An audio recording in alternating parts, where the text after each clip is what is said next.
I paid the world's best marketers $150,000. Here's 7 things I learned from that. And this is also helping generate up to 80 million views in 1 month using just content. I've booked thousands of sales calls for my companies. I've generated millions of dollars online, all from these lessons right here. So let's get started. First one right here is a billboard is worthless without traffic. So think of billboards you see as you're driving down the road. These people only pay for these billboards because there's literal traffic. There's cars driving through. There's millions. It's not millions sometimes. There's at least thousands or millions of people seeing them every single day. And so that's traffic. That's the only thing that makes the billboard worthwhile. If it was in the middle of a desert where no one was walking by, it would be absolutely worthless.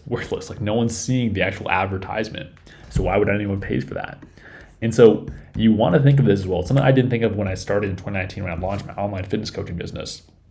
So I built out a website and I hit launch and I drove zero traffic to it. And I was just waiting. I was waiting for people to magically come and find my website somehow and become my customer. It doesn't work like that. All right, I had no traffic. This resulted in no sales taking place. And so I didn't learn this lesson until I launched. I'm like, oh, you actually need to drive traffic to your offer. If you just think of it like first principles, like the more humans you put your offer in front of, the more sales you'll make. That's just how it works. That's just the equation. So right now, if you're struggling to make enough sales, if you're not getting enough clients for your business, you need to put your offer in front of more humans. All right, so literally just think of how many humans are seeing your offer right now. Is it 10 per month? Is it 100? Is it 10,000? Whatever that number is, you simply need to do more in order to get more sales. It's the equation that will never lie. All right, that's number one. Number two here is people resist what they're told, but never doubt what they themselves conclude. All right, what does this mean? People resist what they're told, but never doubt what they themselves conclude.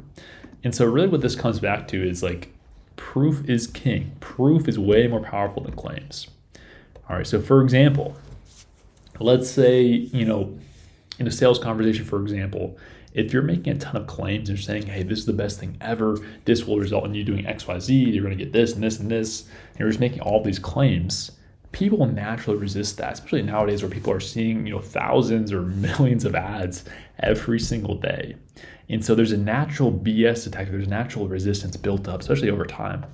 And so to get someone to really trust you and believe you, what you want to do instead is instead of just making claims and saying, hey, XYZ thing will happen, just show proof. Just say, hey, this is our past client we worked with. He went from this to this. This is what happened for him. If you just share proof, what's going to happen is people come to their own conclusions. They think, oh, well, if that happened for this guy and 50 other people here with all this proof here, this actually might work then. This could work for me. That's what their brain is going to think of. They're coming to their own conclusions. And when they come to their own conclusions, they don't doubt themselves. Or think of someone who's highly convicted on a certain political party or in certain investment they made. Or because they just don't doubt themselves. It's a natural tendency of commitment and consistency. And so when you commit to something, especially when you verbalize it, you want to be highly consistent with it. It's just a psychological principle that takes place. And so this is also why, if you're on a sales call, why you want to ask questions and get them to say things out loud and basically commit to things. Because when you do that, you are highly likely to remain consistent with what you already said out loud. That's just a natural tendency for humans, because if you don't do that, you become unbelievable, not trustworthy if you're just saying things, but then you do something else. It's just not a good look. All right, so proof is king, proof over claims. And we just went over this one. Ask questions on sales calls is better than making claims, of course. So that's number two. Number three here, this is a huge one. Pattern interrupts equals attention. This has made me an absurd amount of money, especially with content, with ads. Oh man, this is a good one. And so just for reference, I've generated up to 80 million views in 1 month just using content, using these pattern interrupts. And so what is a pattern interrupt? So I'll give you an example here. So let's say you're at the beach, and of course you're at the beach and everyone is, what do they wear? They're wearing swimsuits, of course. All right, and so you look around, everyone's looking normal, nothing's really sticking out. And then you see this man who's walking down the beach in like a full suit, tux and shoes and everything, walking down the beach. All right, so only dude in a tux, wearing a suit. And this naturally, what this does, so you naturally just pay more attention to this man in a suit. Why? Because it's different, because it's a pattern interrupt. Or there's contrast between this one guy and everyone else. And so naturally this generates more attention. You're just curious, oh, what is this guy doing? What is he up to? Why is he dressed like that? It just provokes more attention. It's just how it works. All right, it's a stimulus that's different than every other stimuli in the environment. And so it's natural for your brain to do this. It's a survival mechanism. If there's a new stimuli, a different stimuli that you haven't seen before, like if we go by thousands of years, that's a survival mechanism of something different. We need to pay attention to make sure we don't die. Right? That's what it comes down to. And so you can apply these pattern interrupts to any content you're creating. And so think of it, when someone's scrolling on their phone, they're seeing tons of different content creators and posts and coaches, all the people creating content. How do you get them to stop their scroll? One of the best ways is through a pattern interrupt. All right, everyone starts their videos a certain way. If you do something that's completely different or incongruent with the current pattern they're seeing, they're going to stop scrolling. That's a pattern interrupt. Or you can apply this to your ads, same exact concept. How can you do a pattern interrupt? How can you do something differently? All right, so think about that. So pattern interrupt is just different. It's a different stimuli in the environment that they're in. All right, so look at what everyone else is doing. How can we do something different that instantly makes you stand out? That's a pattern interrupt. Number 4, this is a big one. Who you are is way more powerful than what you say. Who you are is way more powerful than what you say. So example, this just to illustrate this. Let's say, Elon Musk walks into a bar and he says, hey, can I cut the line on you to get the drink? Let's say he says that. All right, a lot of people are gonna be like, yeah, go ahead, because this guy's Elon Musk and he has all this authority and stuff. If a homeless man tries to do this, most likely he's not gonna get a good response, because the who is different.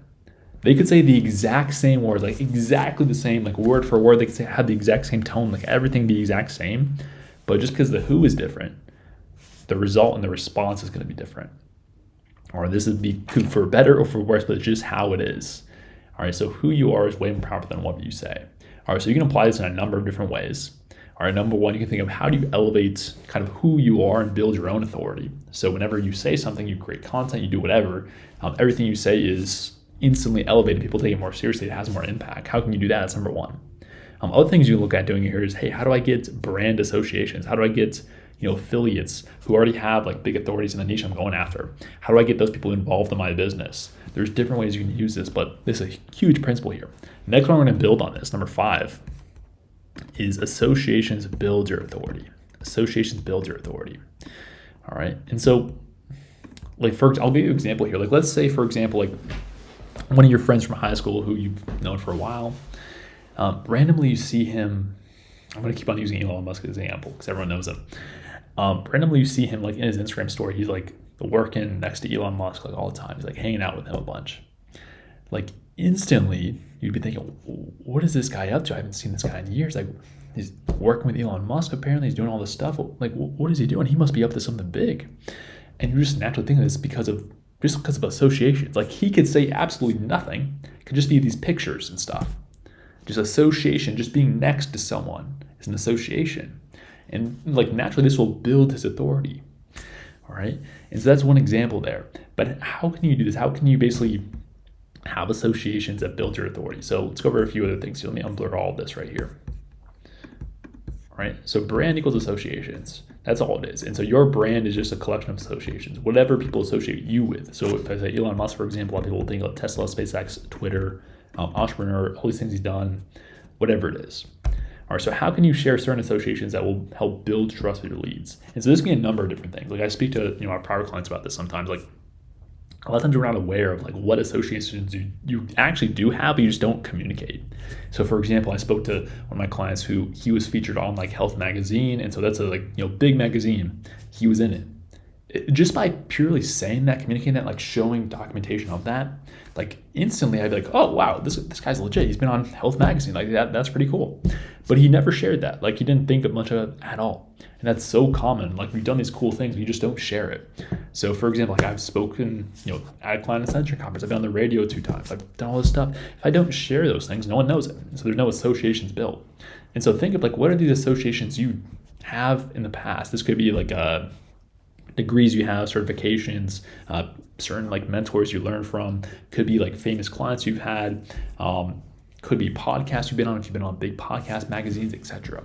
There's tons of different things you can use here, but how can you share certain associations that instantly just build your authority? Think of that.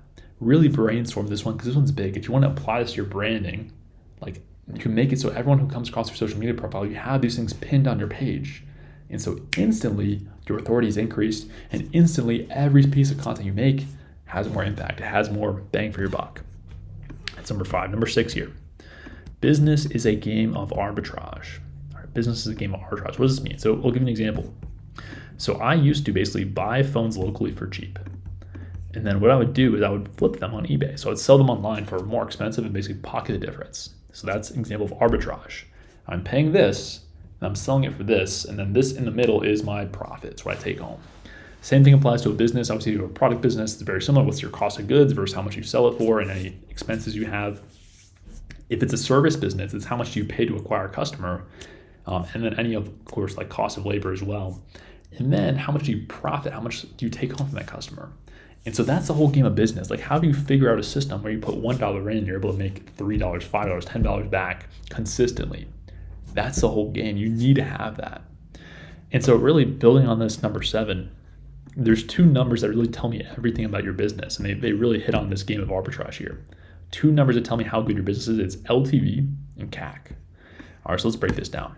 So LTV is lifetime value. It's how much on average, like how much is a customer worth to you over their lifetime? Are they worth $5,000? Are they worth $10,000? Whatever it is, you need to know your LTV. Second number you need to know is your CAC, your customer acquisition cost. So this is on average, how much does it cost you to acquire a new customer into your business? And so when I know these 2 numbers, so let's say, for example, if our LTV is 5K and our CAC is 1K, you have a healthy business there. I know for a fact, hey, we can keep on jamming more money into this machine to acquire new customers because we're spending 1K. We're making 5K back. That's a 4K spread there. That's the arbitrage we're pocketing. And so we need to spend more and more and more as much as possible in the machine because it's working. All right. If, however, this is flipped and it's costing us 5K to acquire a customer, but our customer we're only making 1K from it, that's a bad business. That's a business that's not making good money at all. You're losing money. All right, so those are 2 numbers that can tell us everything about the business. And the game at that point really becomes, how can we maximize LTV? How can we get that as high as possible? And then how can we minimize CAC? How can we get CAC as low as possible? All right, that's a game of business. If you do that, you will win.